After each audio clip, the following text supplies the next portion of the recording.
Chapter 22. She never heard from the king, which was a bit annoying because the heart from a king or a queen made the best golem hearts, but it did not really matter. A duke was also fine. She just had to get to work. She sent one copy of her resume to each duke in the country. Every day when she came back from the library, she asked in the reception if somebody had called, but she always got the same response. "I'm sorry, Ms. Brand. No one called."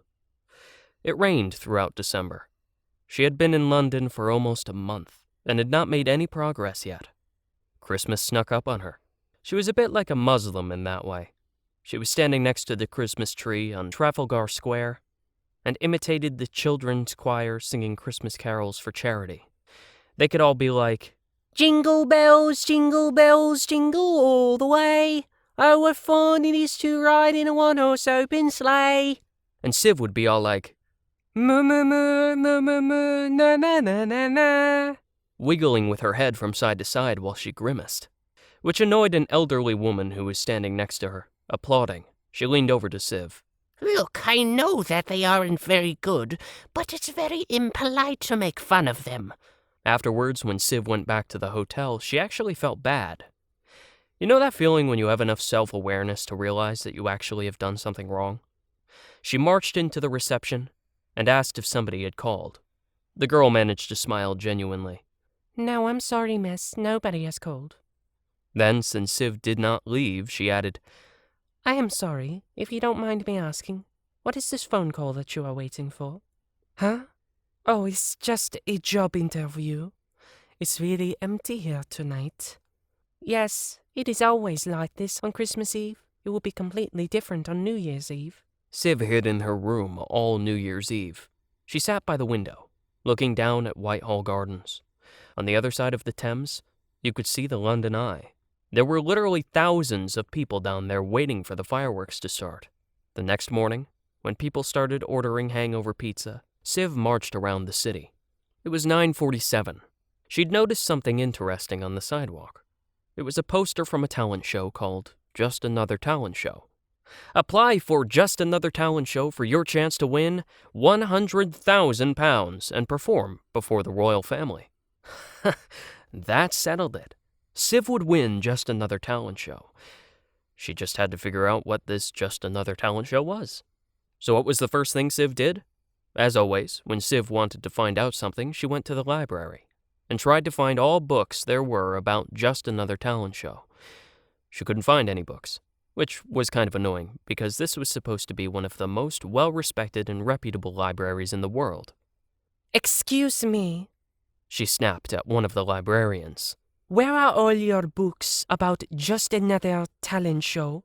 Just Another Talent Show, the librarian said uncomprehendingly. I don't think we have any books about that. Oh, this library sucks, Siv exclaimed and rushed away. After a while, she came back to apologize. The only problem was that it was a long line to the checkout desk. Siv marched up to the front of the line. This would only take a second. Excuse me? The librarian checked out a book that an old lady would use to prop up her rickety table. Excuse me. I'm sorry. Siv pushed the old lady to the side. Hello?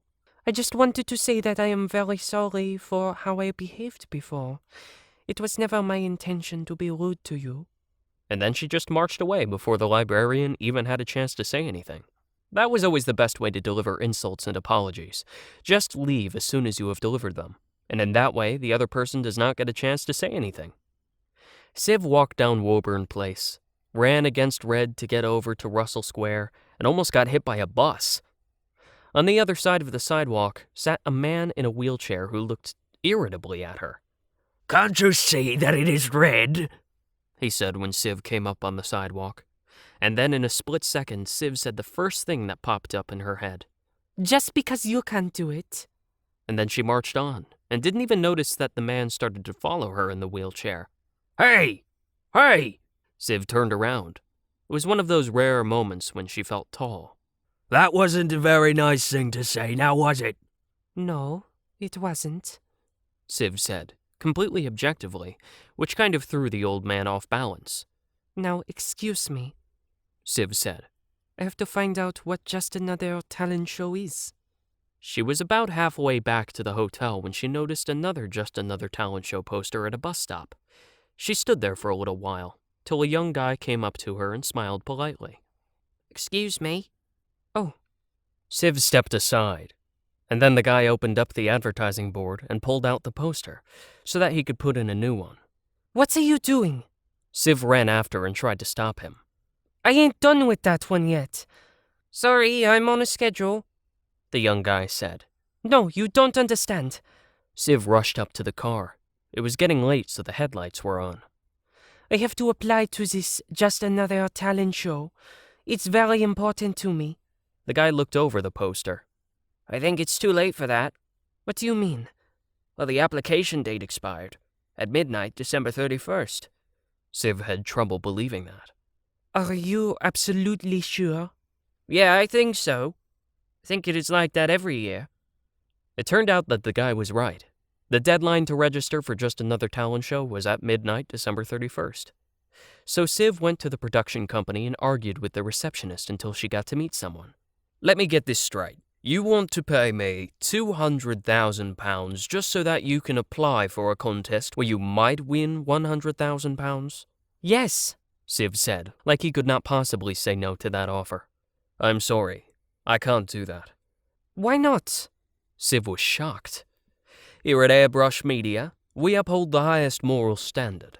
We refuse bribes and do not accept cheating in any form. Really? No, of course not. I'm just kidding, the guy said. Look at us. All we care about is making money. So if I pay you even more money, could you also arrange so that I win the whole competition? Sure, why the hell not? That went even better than what Siv had expected. But it just proved that one could do anything, as long as you have enough money. She would still need some kind of act, though. It would look suspicious if someone that didn't even participate suddenly won the whole competition. She made a list of all her talents. On top, she wrote alchemy, then linguistically gifted, spoke more than 5 languages. Siv started to laugh. Would it not be funny if she walked out on stage with a book and started reading Latin? That would be hilarious. No, she had to take this seriously. It had to be something spectacular, something educational. But what? She had to ask someone for help. She opened the door out to the corridor. There was no one there. She waited a while. Then she heard someone coming up the stairs. But it seemed crazy to stand there in the open door and wait for these people to pass by so that she could explain the situation to them and ask if they had any ideas of what she could do for her act. So what she did was that she closed the door, and then she waited on the inside until the people were just outside, and then a little too quickly she opened the door and said, If I give you £5,000, will you come in and help me with ideas for my acts for JATS? No, thank you, said the woman, a little scared. Oh, okay. Siv added. But what if I gave you £10,000?